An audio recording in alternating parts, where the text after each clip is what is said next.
नमस्कार। दैनंदिन समाचार समाज के सारोकार। आज हम डिस्कस करने जा रहे हैं स्वामी विवेकानंद का जीवन वृत्त।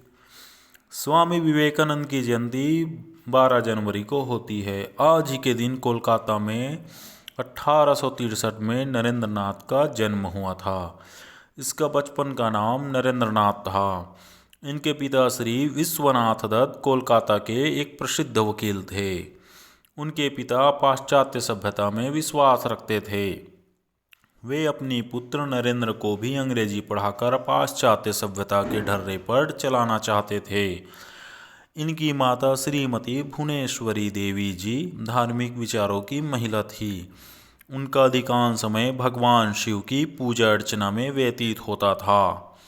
नरेंद्र की बुद्धि बचपन से भी तीव्र थी और परमात्मा को पाने की लालसा भी प्रबल थी। इस हेतु वे पहले ब्रह्म समाज में गए, किंतु वहाँ उनके चित्त को संतोष नहीं हुआ। वे वेदांत और योग को संस्कृति में प्रचलित करने के लिए महत्वपूर्ण योगदान देना चाहते थे। दैव योग से विश्वनाथ दत्त की मृत्यु हो गई।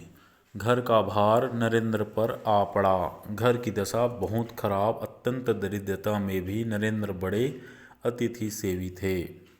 स्वयं भूख रहकर अतिथि को भोजन कराते, स्वयं बाहर वर्षा में रात भर भीगते ठिठुरते पड़े रहते और अतिथि को अपने बिस्तर पर सुला देते।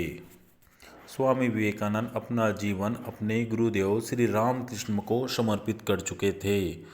गुरुदेव के शरीर त्याग के दिनों में अपने घर और कुटुंब की नाजुक हालत की चिंता किए बिना, स्वयं के भोजन की चिंता किए बिना वे गुरुमुख में सतत संलग्न रहे।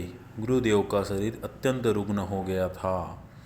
अमेरिका स्थित शिकागो में सन 1893 में आयोजित विश्व धर्म महासभा में भारत की ओर से सनातन धर्म का प्रतिनिधित्व किया था। भारत का वेदांत अमेरिका, यूरोप के हर एक देश में स्वामी विवेकानंद के व्यक्तित्व के कारण ही पहुंचा।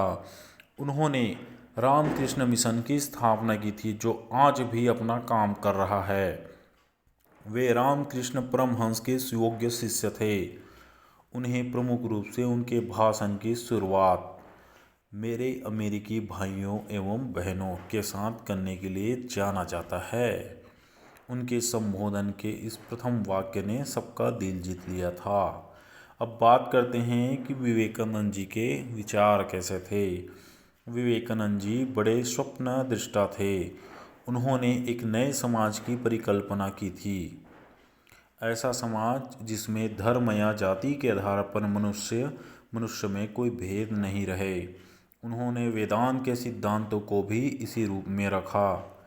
अध्यात्मवाद बनाम भौतिकवाद के विवाद में पड़े बिना भी यह कहा जा सकता है कि समता के सिद्धांत की जो आधार विवेकानंद ने दिया, उससे सबल बौद्धिक आधार शायद ही ढूंढा जा सके। विवेकानंद को युवकों से बड़ी आशाएं थी। आज के युवकों के लिए ही इस ओजस्वी सन्यासी का यह जीवन वृत्त लेखक उनके समकालीन समाज एवं ऐतिहासिक पृष्ठभूमि के संदर्भ में उपस्थित करने का प्रयत्न किया है। यह भी प्रयास रहा है कि इसमें विवेकानंद के सामाजिक दर्शन एवं उनके मानवीय रूप का पूरा प्रकाश पड़ा। आज हम हमारे स्वामी विवेकानंद जी का जयंती को मुबारकबाद देते हैं।